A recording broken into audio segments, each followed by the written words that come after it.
اعوذ باللہ من الشیطان الرجیم بسم اللہ الرحمن الرحیم السلام علیکم ورحمۃ اللہ وبرکاتہ الحمد للہ وقفا والصلاة والسلام علی عباد الذین اصطفى.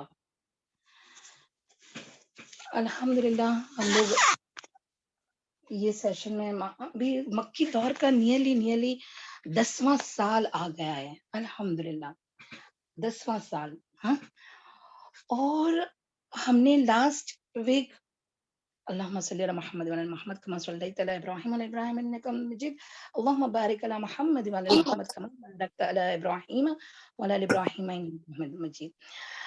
لاسٹ سیشن میں ہم نے دیکھے کہ آپ صلی اللہ علیہ وسلم پر دو غم ہے نا، بہت بھاری غم.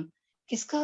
ایک ابو طالب اور ایک حضرت خدیجہ بنت خالد رضی اللہ عنہ جو آپ کے زوجہ محترمہ تھے، ہے نا. ان کا انتقال ہوا تو آپ صلی اللہ علیہ وسلم کو بہت ہی جو بولتے ہیں دو سہارے جو تھے مضبوط، وہ ہٹ گئے. اب پھر آپ صلی اللہ علیہ وسلم نے سودا رضی اللہ عنہ سے شادی کی ہے نا، اور حضرت عائشہ صدیقہ رضی اللہ عنہ سے نکاح ہو گیا. ٹھیک ہے. اب کیا ہوا کہ اب آپ سچویشن دیکھیں، ابو طالب انتقال کر گئے. کس کی مضبوط پناہ کس کی تھی؟ قبائلی نظام. یاد رکھے، قبائلی نظام میں پناہ ہونا کتنا بڑا اعزاز ہوتا ہے.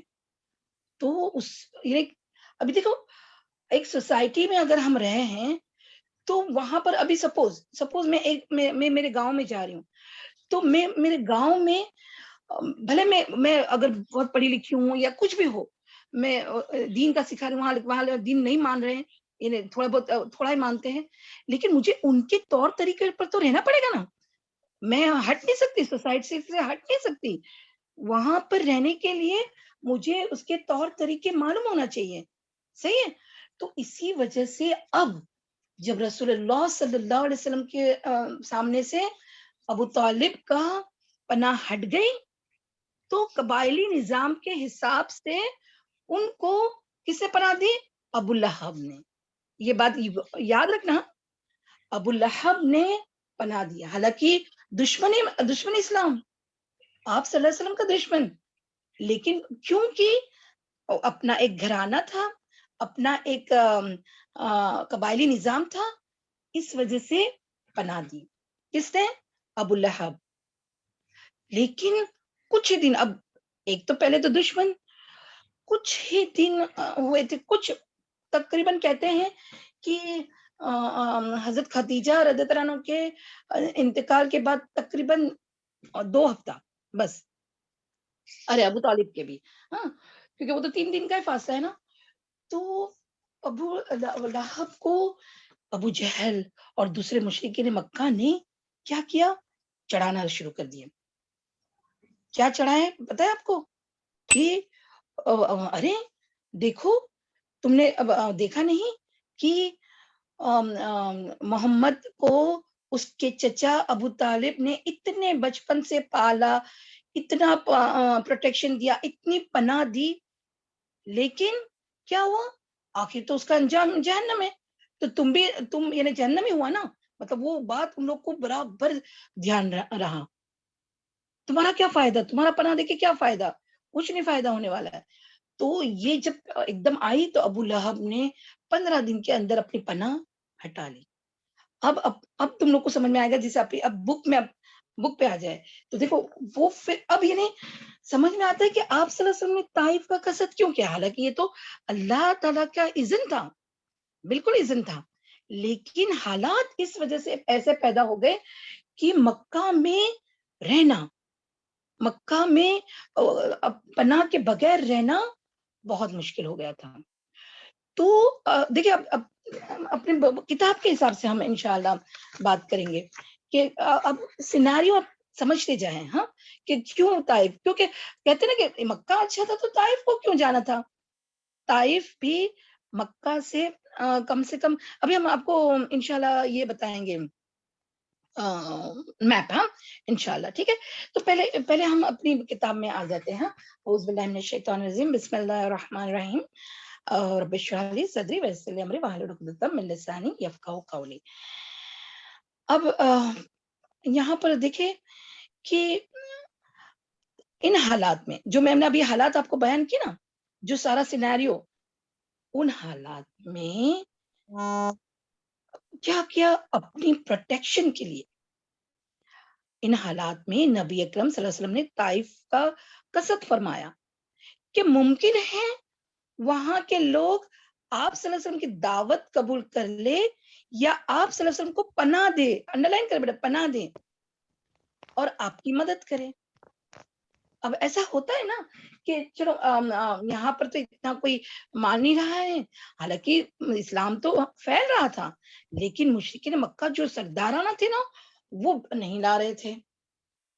تو پتہ ہے نا کہ دین اپنے لوگوں کا دین کس کے اوپر ہوتا ہے, اس کے بادشاہ کے اوپر ہوتا ہے نا, سردار کے اوپر. لوگ زیادہ اپنے سردار کو مانتے ہیں, ٹھیک ہے, لیڈرز کو مانتے ہیں. تو انہوں نے کیا سوچے کہ چل طائف جائیں گے. طائف وہ طائف کا تھوڑا اب اس کا یہ لائے نا میپ جی, یہ ڈارک لگتا ہے لیکن آپ دیکھیں ریڈ کلر کا ہے نا, دیکھیں آپ جی بیٹا, یہ دونوں ہاں طائف, یس طائف اینڈ مکہ. تو طائف کا جو جگہ ہے وہ الحمدللہ ایک ایسا علاقہ ہے, ایک پہاڑی علاقہ ہے. It's like a hill station, سمجھ میں ہل اسٹیشن جیسا ہے. کسی کو آواز آ رہی ہے جی, کیا ہے, ایک ہل اسٹیشن جیسا ہے. اور آپ کو پتا ہے وہاں کی زمین, طائف کی زمین اتنی زرخیز, زرخیز مطلب انگور, جو انگور کی بیلیں, وہاں کا فیمس کیا تھا, انگور بہت اگتے تھے وہاں پر, پھل فروٹس بہت اگتے تھے, کون سے, خاص کر کے انگور. ٹھیک ہے, تو بہت اچھا علاقہ ایز اے ہل اسٹیشن تھا, بہت گرمی بھی وہاں نہیں ہوتی تھی. اور لیکن یہ جو سٹی تھی نا طائف, یہ ٹوین سٹی کہلاتی تھی. ٹوین سٹی کہلاتی تھی کیوں, ابھی جیسے آپ کو پتا ہے نا کہ جیسے ممبئی کا نام لے تو پونا, ممبئی پونا ایک ایسا ٹوین سٹی ہے. اگر لوگ ممبئی میں بسیں نہیں تو جاتے ہیں پونا میں, سمجھ میں, اس طرح سے ٹوین سٹی تھی. اور اس کا ذکر اللہ سبحانہ تعالیٰ نے خود قرآن میں کیا, اس کا طائف کا ذکر, جس کی تشریح میں دیکھ ہم پہلے آیت پڑھتے ہیں, سورہ زخرف آیت نمبر 31. اعوذ باللہ من الشیطان الرجیم, بسم اللہ الرحمن الرحیم.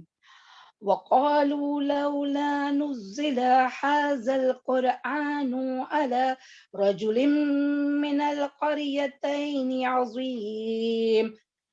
اس کی تشریح کیا, دیکھو پہلے اس کا ترجمہ کیا ہے کہ اور انہوں نے کہا, یعنی مشرکین مکہ نے کہا کہ یہ قرآن جو ہے ان دونوں شہروں میں سے کسی کے بڑے آدمی پر کیوں نازل نہیں ہوئی.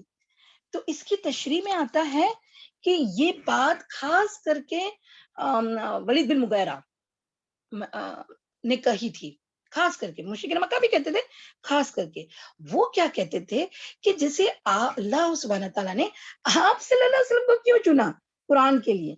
یہ دو سٹی, کون سی دو سٹی, مکہ اور طائف کے دو سٹی کے دو بڑے آدمیوں پر, یعنی دو سرداران, اور یہاں پر وہ خود اپنی بات کر رہا ہے, جیسے مکہ کا تو میں بڑا نا, تو میرے اوپر نازل ہونا چاہیے تھا, نعوذ باللہ. ٹھیک ہے, تو طائف کی, یہ طائف جو ہے یہ شہر بہت امپورٹنٹ ہے, سمجھ میں.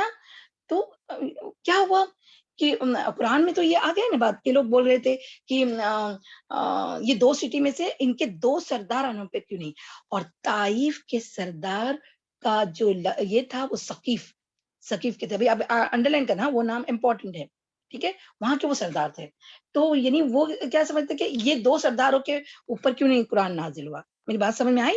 ہاں, تو پھر اس طرح طائف اپنی ایک امپورٹنس رکھتا ہے, ہاں, اس کے اپنے اسلام کے اس میں. ہاں, اور پھر کیا ہوا کہ آپ صلی اللہ علیہ وسلم نے, جی وہ رکھے وہی بابا, اس سے پہلے والا, جی, یہ موجودہ شہر طائف ہے, دیکھیں ابھی کا, ٹھیک ہے تھوڑا ہل ایریا ہے. ویسے ابوا جو ہے نا, آپ کو یقین نہیں آئے گا اتنے ڈیزرٹ میں ابوا میں سنو گرتا ہے. تو it's like a hill station بہت بڑا. لیکن طائف بھی it's like a hill station. ٹھیک ہے. اور یہاں کے انگور ابھی بھی اگتے ہیں اور بہت اگتے تھے. حالانکہ ڈیزرٹ میں تو کھجور زیادہ اگتے نا, تو یہاں پر انگور زیادہ اگتے تھے. ٹھیک ہے. اور پھر کیا ہوا کہ آپ صلی اللہ علیہ وسلم نا چنانچہ آپ صلی اللہ علیہ وسلم طائف کے لیے پیدل چل کھڑے ہوئے. اب یہ پیدل کیوں؟ کیونکہ آپ صلی اللہ علیہ وسلم کو کسی کو بتانا نہیں تھا, مشرکین مکہ کو بتانا نہیں تھا, راز رکھنا چاہتے تھے. یہ پتا ہے نا, اگر پہلے سے ہی پتا چل جائے کہ آپ صلی اللہ علیہ وسلم طائف جانے والے تو وہ چھوڑتے نہیں چھوڑتے. ٹھیک ہے. ابھی تو وہ طاق میں, پہلے تو طاق میں رہے کہ ابو لہب ان کی پناہ ہٹا دے. ہاں, ان کو پتا چل گیا کہ ابو طالب کی پناہ ہٹ گئی ہے. ٹھیک ہے. تو وہ تو اب آپ صلی اللہ علیہ وسلم کے طاق میں ہیں. ٹھیک ہے. لیکن کیا ہوا کہ آپ صلی اللہ علیہ وسلم نے پیدل, اور یہ اس زمانے میں 3 دن, یہاں پہ لکھا ہوا ہے 3 دن کی مسافت پہ یہ شہر تھا, چلتے جانا. امیجن, چلتے جا رہے تھے. کس کو ساتھ میں رکھے؟ اپنے غلام, آزاد کردہ غلام حضرت زید بن حارثہ. بس یہ دونوں ہی چل کھڑے ہو. کہاں؟ طائف کے لیے. کس کے لیے؟ تاکہ وہ ایمان لے آئے, وہاں کے سردار ایمان لے آئے اور ان کی پروٹیکشن ملے. تو تاکہ یہاں قریش مکہ کے سردار جو ہے ان کو یعنی مقابلہ کر سکے. میری بات سمجھ میں آئی؟ تو پھر کیا ہوا کہ آپ صلی اللہ علیہ وسلم ان کے ساتھ نکلے. ہاں, اور راستے میں جس کسی قبیلے سے گزر ہوتا اسے اسلام کی دعوت دیتے. ٹھیک ہے. وہ 3 دن یا 4 دن ابھی مسافت کا تھا. میں آپ کو انشاءاللہ بتاؤں گی کہ کتنا مسافت تھا, مطلب آپ صلی اللہ علیہ وسلم کا مکہ اور طائف کے بیچ کا راستے کا. ہاں, مجھے یاد ہے تو 3 دن ہی ہے, میں نے یہاں لکھ کے نہیں رکھی. جی. تو کیا ہوا کہ اسلام کی دعوت دیتے. یوں طائف پہنچنے کے پہلے نہیں سوری اسی طرح طائف پہنچے. ہاں, اور قبیلہ ثقیف, انڈر لائن کرے, قبیلہ ثقیف کے 3 سرداروں جو آپس میں بھائی تھے قصد فرمایا. اب سوچے آپ کے پہلے طائف میں جا کے سردار کوئی کیوں, اور یہ تینوں سردار جو تھے نا یہ طائف کے الگ الگ علاقے میں ہی اپنے اپنے قبیلے کے ساتھ سردار تھے. ہاں, ثقیف کے, اس کے نام بھی موجود ہے, ابھی تم نام یاد نہیں رکھنا, بس ثقیف, یہ تو ثقیف ایک ان کے سرنیم ہے. ہاں, ثقیف جو قبیلے کا نام ہے. تو قبیلہ ثقیف کے 3 سردار تھے, تینوں آپس میں بھائی تھے. تینوں کے پاس آپ صلی اللہ علیہ وسلم اسلام کی دعوت لے کے گئے. تو اور پتہ ہے سیرت نگار کہتے ہیں کہ یہ تینوں بھائی جو ثقیف کے یہاں بیٹھے تھے نا, یہ عبد المطلب کے زمانے میں سے کچھ نہ کچھ یہاں ان کا واسطہ تھا. قبیلہ ثقیف کا بنو عبد مناف کے ساتھ, شاید بنو عبد مناف کے ساتھ ان کا کچھ رشتہ داری بھی تھی. تو اس وجہ سے وہ آپ صلی اللہ علیہ وسلم نے, یہ بھی ایک وجہ ہو سکتی ہے کہ آپ صلی اللہ علیہ وسلم نے طائف کا قصد کیا. ٹھیک ہے. ہاں, پھر کیا ہوا کہ یہ جو تھے, یہاں پر نام نہیں, لیکن اب نام پہ اب مت اس کو غور کرو. ہاں, وہ امپورٹنٹ نہیں ہے. ٹھیک ہے. پھر کیا ہوا کہ آپ صلی اللہ علیہ وسلم نے جب دعوت دی ان تینوں کو الگ الگ سے, ہاں پہلے تو تینوں کو الگ الگ سے دی, تو انہیں اسلام کی دعوت دی اور تبلیغ اسلام پر اپنی مدد چاہی. امیجن کریں, مدد چاہی, مگر انہوں نے اسے منظور نہ کیا بلکہ بہت برا جواب دیا. آپ نے انہیں چھوڑ کر دوسروں کا قصد کیا, یعنی انہوں نے تو نہ بول دیے. ہاں, تو آپ صلی اللہ علیہ وسلم نے کیا کہ وہاں دوسرے جو قبیلے تھے نا ان کا قصد کیا. حالانکہ سردار یہ تینوں بھائی تھے. ٹھیک ہے. ان کا قصد کیا, دوسروں کا قصد کیا, انہیں بھی اسلام لانے کی اور اپنی مدد کرنے کی دعوت دی. اس مقصد کے لیے ایک ایک سردار کے پاس تشریف لے گئے اور ہر ایک سے گفتگو کی, اور اس کام میں 10 دن گزر گئے، یعنی طائف کے اندر آپ صلی اللہ علیہ وسلم کے 10 دن گزر گئے، آپ صلی اللہ علیہ وسلم نے 10 دن گزار دیے، لیکن کسی نے آپ صلی اللہ علیہ وسلم کی بات نہ مانی، بلکہ یہ کہا کہ ہمارے شہر سے نکل جاؤ اور اپنے بچوں اور اپنے بچوں اور اوباشوں، انہیں جو کھلنڈر والے جیسے لڑکے آدمی ہوتے نا ویسے نوجوان اوباشوں کو اور غلاموں کو شہ دے دی، شہ دے دی، یعنی ان کو اور بھڑکایا، کس کو؟ بچوں کو، وہاں کے جو طائف کے، اور اوباشوں کو اور غلاموں کو۔ چنانچہ اب یہ بہت بہت کٹھن مرحلہ ہے، چنانچہ جب آپ صلی اللہ علیہ وسلم نے واپسی کا قصد فرمایا تو انہوں نے آپ صلی اللہ علیہ وسلم کو دونوں جانب لائن لگا کر گالیاں دینی اور بد زبانیاں کرنی شروع کی، پھر پتھر برسانے لگے، جس سے آپ صلی اللہ علیہ وسلم کی ایڑیاں اور پاؤں زخمی ہو گئے، جوتے خون سے تر ہو گئے۔ امیجن کہ آپ صلی اللہ علیہ وسلم کہتے نا کہ خود بھی گئے، یعنی کتنا آپ صلی اللہ علیہ وسلم کا جذبہ، مطلب اندر دعوت دینے کا اور اسلام کو عام کرنے کا کتنا جذبہ تھا نا، انہوں آپ صلی اللہ علیہ وسلم نے اتنا پتھر بھی سہا۔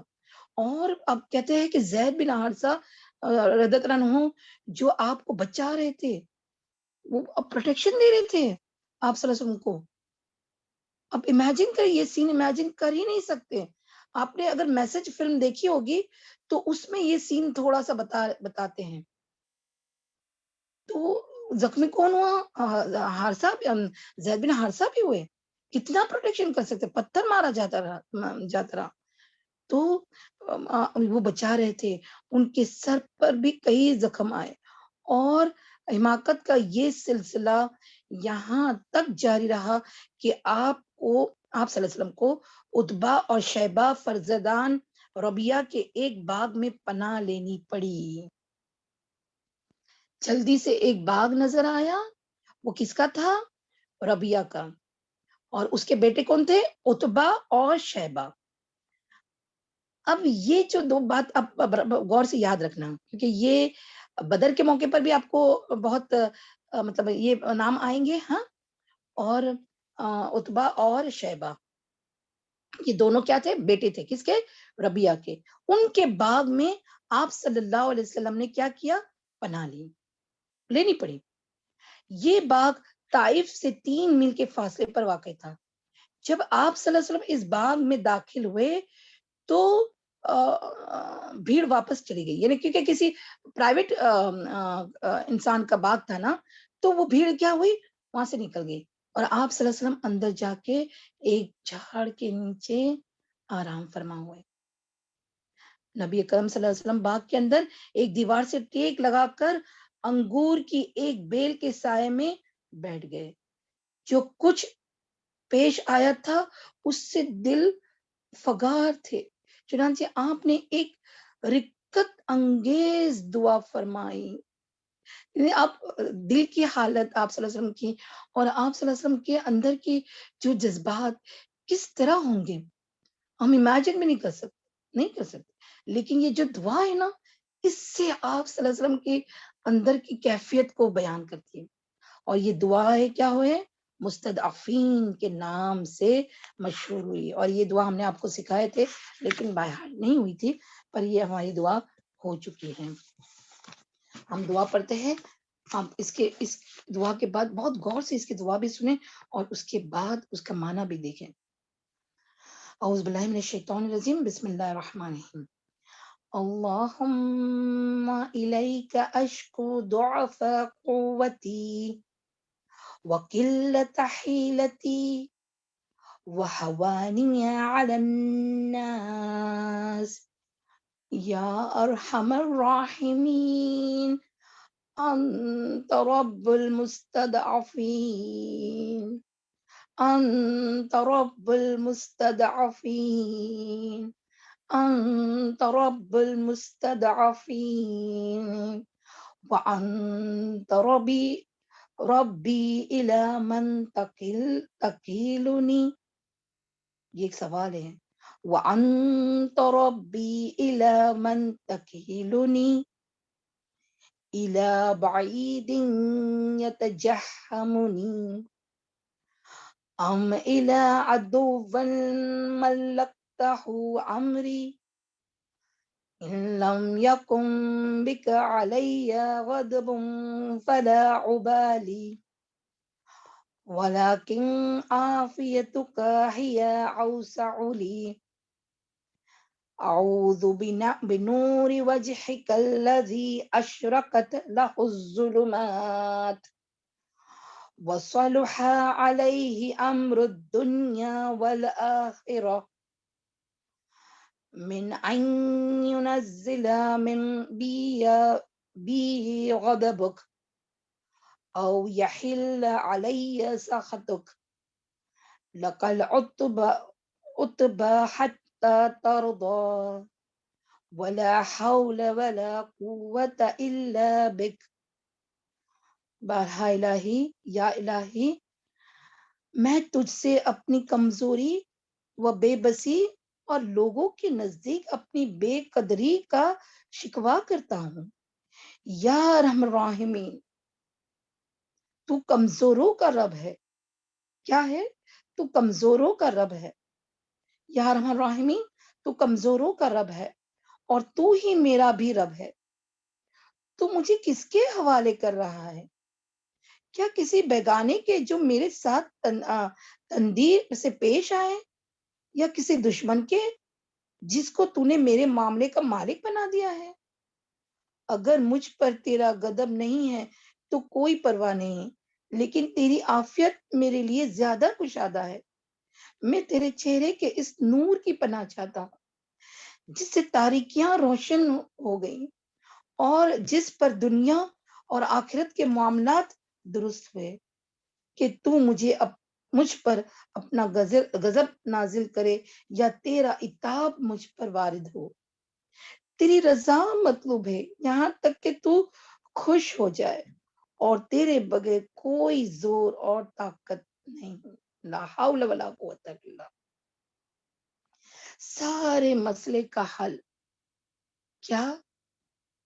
دعا. کتنی یعنی اتنا، اب امیجن، اتنی سخت بات، ہاں، اتنی تکلیف دہ حالات، اور اس میں کیا ہے؟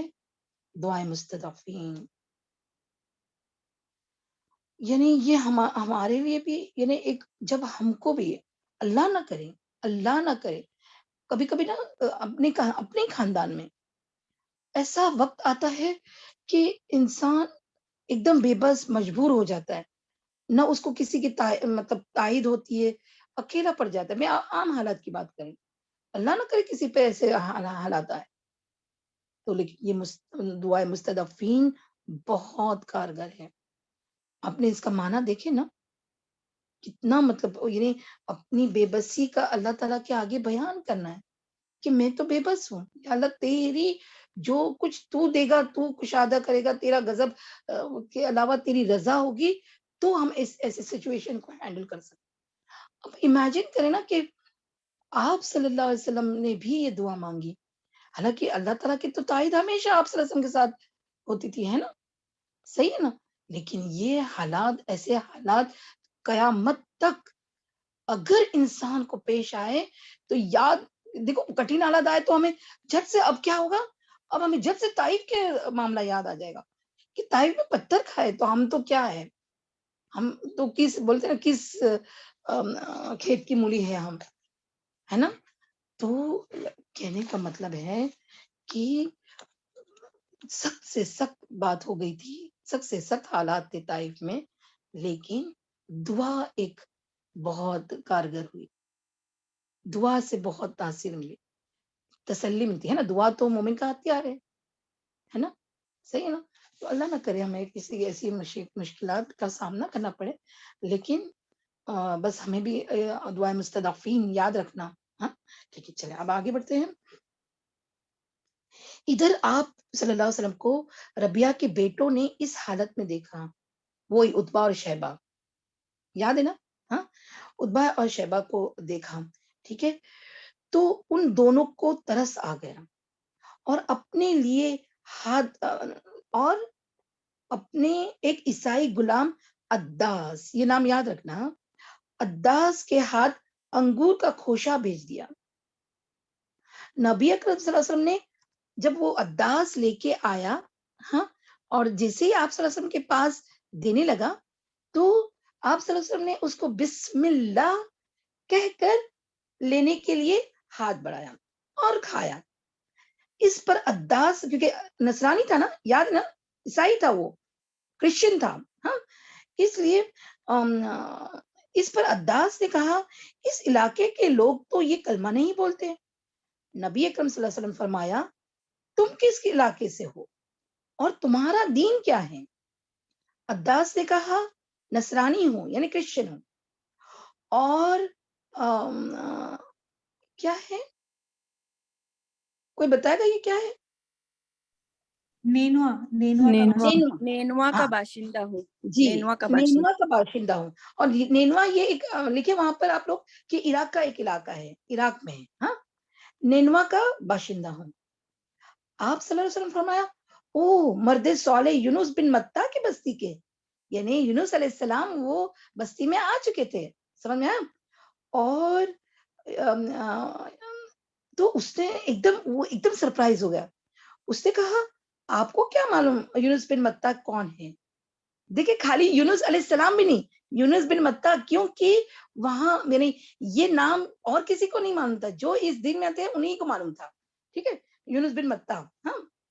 پھر وہ کہنے لگے تم کو کیا معلوم، عداس کہنے لگے کہ تم کو کیا معلوم کہ یونس بن متا کون تھے، یعنی کون ہے؟ آپ صلی اللہ علیہ وسلم فرمایا وہ میرے بھائی ہے، وہ بھی نبی تھے اور میں بھی نبی ہوں، اور قرآن مجید سے اس پر یونس بن متا کا واقعہ تلاوت فرمایا۔ کہا جاتا ہے کہ، اور یہ صحیح بخاری میں ہے، ہم ابھی اس کی تلاوت نہیں کرتے کیونکہ بہت ٹائم نہیں ہے اپنے پاس، ہاں، تو اور کہا جاتا ہے کہ اسے سن کر عداس مسلمان ہو گئے۔ کہا جاتا نہیں ہے اس نے کیا ہوا پتا ہے، اس نے وہاں پر ایمان لے آیا، ہاں، کیونکہ وہ بہت امپریس ہو گیا، کس وجہ سے، عداس کو خاص کر کے آپ صلی اللہ علیہ وسلم نے یونس بن متا یعنی یونس علیہ السلام کے بارے میں بتایا نا، تو وہ ایک دم امپریس ہو گیا اور انہوں نے کیا کیا، ایمان لے آئے، ٹھیک ہے۔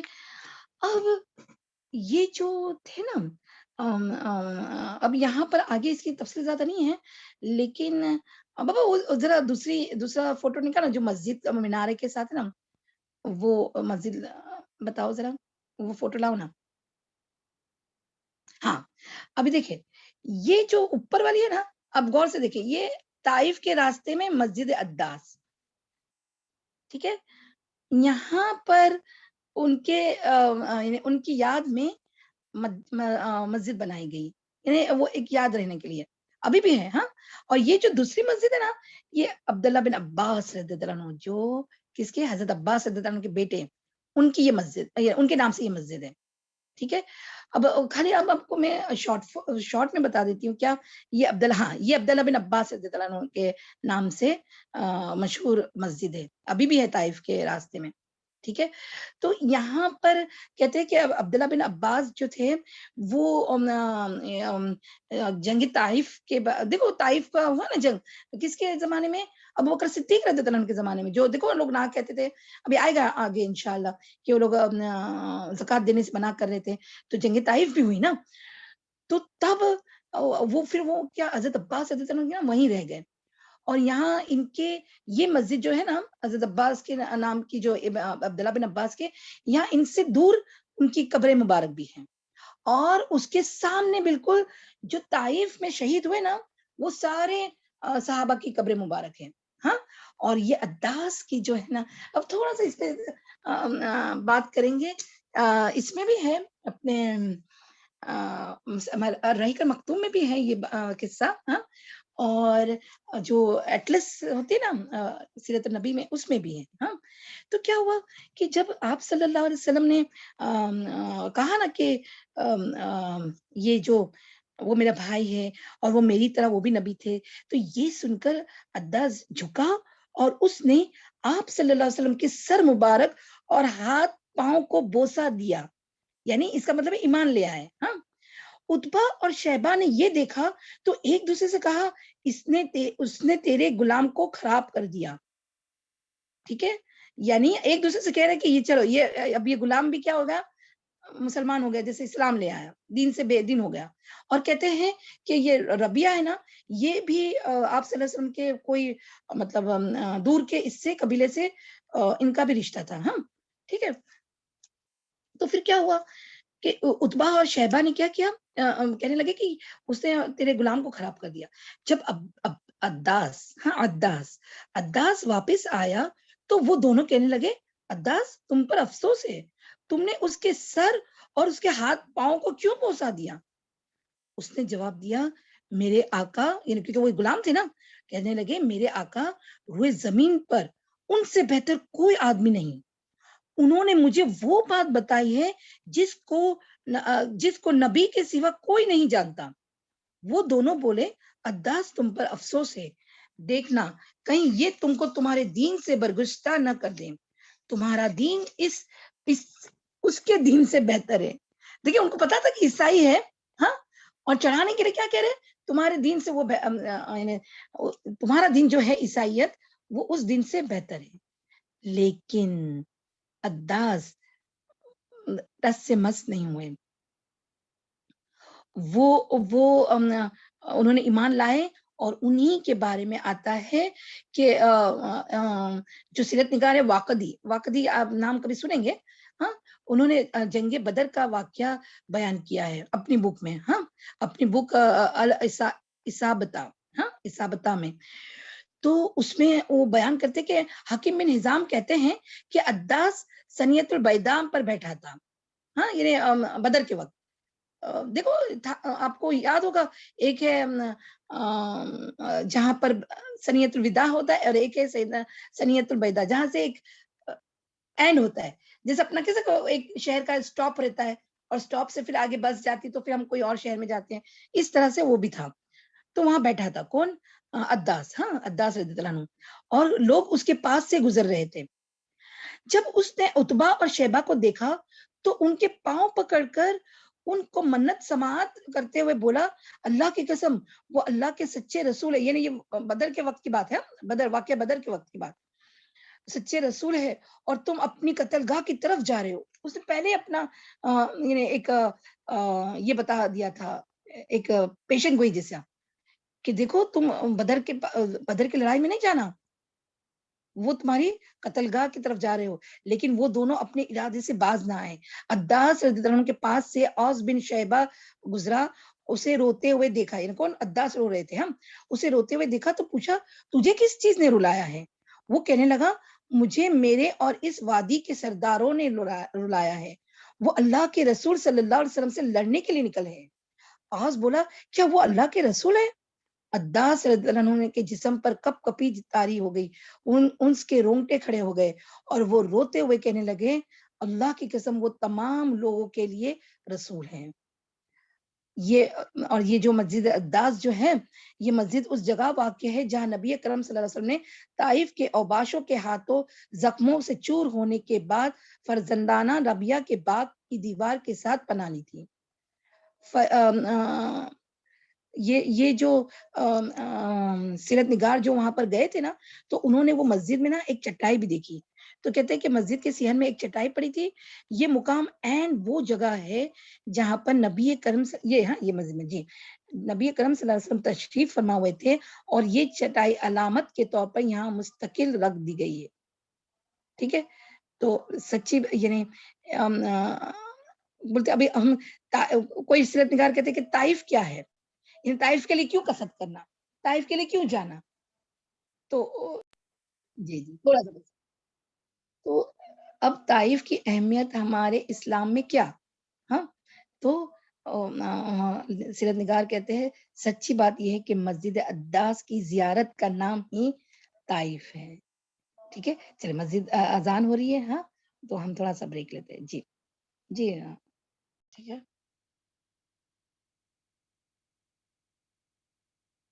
جی چلے اب کیا ہوا کہ وہاں پر تو عداس رضی اللہ عنہ نے ایمان لے آئے. ہاں مسلمان ہو گئے. اس کے بعد رسول اللہ صلی اللہ علیہ وسلم باغ سے نکلے اور مکہ کی راہ پر آگے بڑھے. آپ غم و عالم سے دل فگار تھے. کرن ایک جگہ ہے. ہاں کرن ایک جگہ کا نام ہے. کرن منازل پہنچے تو ایک بادل نے سایہ کیا. بھئی یہی پیج پر ہے نا. ہاں ایک بادل نے اوکے گزرے ہیں. ایک بادل نے سایہ کیا جس میں حضرت جبرائیل علیہ السلام تھے اور ان کے ساتھ پہاڑوں کا فرشتہ تھا. آپ صلی اللہ علیہ وسلم نے سر اٹھایا. اب امیجن کریں آپ صلی اللہ علیہ وسلم کی غم کی حالت امیجن کریں اور سایہ ہوا اور پہاڑوں کا فرشتہ آیا سامنے. آپ صلی اللہ علیہ وسلم نے سر اٹھایا تو حضرت جبرائیل علیہ السلام نے آپ کو پکارا آپ صلی اللہ علیہ وسلم کو اور عرض کیا اللہ نے آپ کے پاس پہاڑوں کا فرشتہ بھیجا ہے. آپ صلی اللہ علیہ وسلم جو حکم چاہیں کریں. اس کے بعد پہاڑوں کے فرشتے نے سلام کیا اور کہا اے محمد صلی اللہ علیہ وسلم بات یہی ہے اب آپ جو چاہیں اگر چاہیں تو میں انہیں 2 پہاڑوں کے درمیان پیس دوں. کس کو؟ ساری بستی طائف کو. امیجن ساری بستی طائف کو میں 2 پہاڑوں کے بیچ میں کچل دوں. ہاں یہاں 2 پہاڑوں کے لیے کیا ہے اکشبین. ذرا کوئی بتائے گا یہ اکشبین؟ جی میم یہی ہے اکشبین. اوکے 2 پہاڑوں کے لیے اکشبین کا لفظ استعمال ہوا ہے جو کہ مکہ کے 2 پہاڑوں ابو قبیس ہاں اور اس کے سامنے والے پر بولا جاتا ہے. آپ صلی اللہ علیہ وسلم فرمایا انڈر لائن کریں گے بلکہ امید ہے کہ اللہ عز و جل ان کی پشت سے ان کی نسل سے ایسی نسل پیدا کرے گا جو صرف ایک اللہ کی عبادت کرے گی اور اس کے ساتھ کسی کو شریک نہ ٹھہرائے گی. سبحان اللہ. یہ اسوہ حسنہ ہمارے پیارے رسول صلی اللہ علیہ وسلم کا. چاہتے تو کتنا یعنی اذیت تو کتنی بڑی تھی. چاہتے تو کچھ بھی ہو سکتا تھا لیکن کیا کہ نہیں امید ہے. اور ایسا ہی ہوا. طائف کا جب جنگ طائف ہوئی اس کے بعد ثقیف کے اس میں سے بھی بہت بڑے عالم گزرے. سمجھ میں آئی بات؟ تو یہ اللہ تعالیٰ کی اور رسول اللہ صلی اللہ علیہ وسلم کی رحمت. اس لیے تو رحمت العالمین ہے نا ہمارے پیارے رسول. ٹھیک ہے تو یعنی امیجن کرے کہ آپ صلی اللہ علیہ وسلم تو ویسے بھی اپنی ذات کے لیے کبھی بھی کسی کو بھی بد دعا یا کسی کو بھی ریونج نہیں لیا. کبھی بھی نہیں. پوری سیرت میں دیکھ لیں. ٹھیک ہے اگر کبھی بد دعا دے رہے ہیں تو وہ صرف اور صرف کس وجہ سے؟ دین کی وجہ سے. دین میں اگر کوئی خرابی آ جانے کا چانسز ہو تو وہاں. ٹھیک ہے یہ مدد آئی تو رسول اللہ صلی اللہ علیہ وسلم سے غم و عالم کے بادل چھٹ گئے. آپ نے مکہ کے راستے پر مزید پیش رفت فرمائی تاکہ نخلا جا فروکش ہوئے. اب یہ نخلا کی بات ذرا ابھی کر رہے ہیں. پہلے یہاں پر آپ پتہ ہے کہ یہ جو بات ہے نا طائف کی تو اس کے بارے میں حدیث مبارکہ آتا ہے کہ ایک بار میں ابھی مفہوم بتاتی ہوں. ایک سیکنڈ رک جائے. مفہوم ہے ایک سیکنڈ کیونکہ جو طائف کے بارے میں جو حدیث مطلب صحیح حدیث سے جو آتا ہے نا وہ ہمیشہ دوسرے لوگ بولتے ہیں لیکن صرف ایک حدیث ایسی آتی ہے جو آپ صلی اللہ علیہ وسلم نے بتائی ہے. ٹھیک ہے نہیں یہاں پر ابھی ایک سیکنڈ رک جائیں. یہ جو ابھی یہ حدیث جو ہم بیان کریں یہ صحیح بخاری میں ہے، ہاں، لیکن ابھی ہم اس کو ڈھونڈ رہے تھے تو ذرا ٹائم لگا، تو ہم خالی اس کا مفہوم بتا رہے تھے کہ رسول اللہ صلی اللہ علیہ وسلم کو ایک بار حضرت عائشہ صدیقہ رضی اللہ عنہا نے پوچھا کہ کیا کبھی ایسا بھی دن گزرا ہو، یعنی کوئی ایسی بہت تکلیف دہ دن گزرا ہو جو آپ کو ہمیشہ یاد رہے؟ تو اور وہ بولتے کیا وہ احد کا دن تھا، مطلب یعنی پھر خود ہی فرمایا کیا وہ احد کا دن تھا؟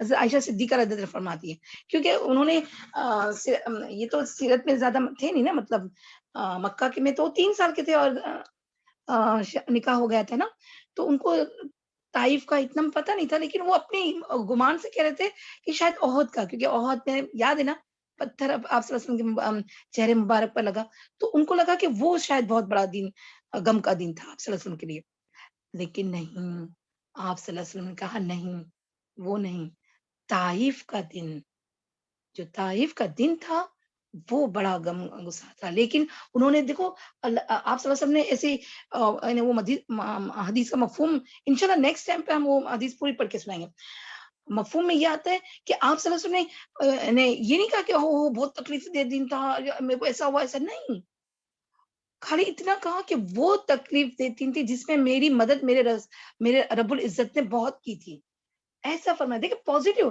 آپ سمجھ رہے ہیں نا، اپنا رونا لے کے نہیں بیٹھے ہیں، بتایا تو بھی کیا کہ نہیں میرے رب کی طرف سے وہاں بہت بہت میری تائید آئی تھی، لیکن جی طائف کا دن وہ بڑا غم گسار تھا، بہت بڑا انہیں تکلیف دہ دن تھا میرے لیے، تو اور لیکن جو بھی میں نے طائف کی جو تکلیفات ہے جو آئی، وہ سب جو حدیث میں آتی ہے وہ صحابہ بیان کرتے ہیں، کیونکہ یاد ہے نا حضرت زید بن حارثہ بھی تو رضی اللہ عنہ بھی ساتھ میں تھے، ہے نا، لیکن اب کہتے ہیں کہ پورے سیرت میں آپ صلی اللہ علیہ وسلم نے طائف کی کبھی بھی یعنی وہ لے کے انہیں جیسے اب سمجھ میں آ رہا ہے نا میں کیا بتانا چاہ رہی ہوں کہ اس پر روتے نہیں رہے کہ ایسا ہوا تھا، مختصر سا ہی بس یہ جو حضرت عائشہ صدیقہ رضی اللہ عنہ کو بتایا نا وہی بس، کبھی منہ سے نہیں آیا، سبحان اللہ، ہمارے لیے اسوہ حسنہ ہے نا، چلے پھر آگے بڑھتے ہیں،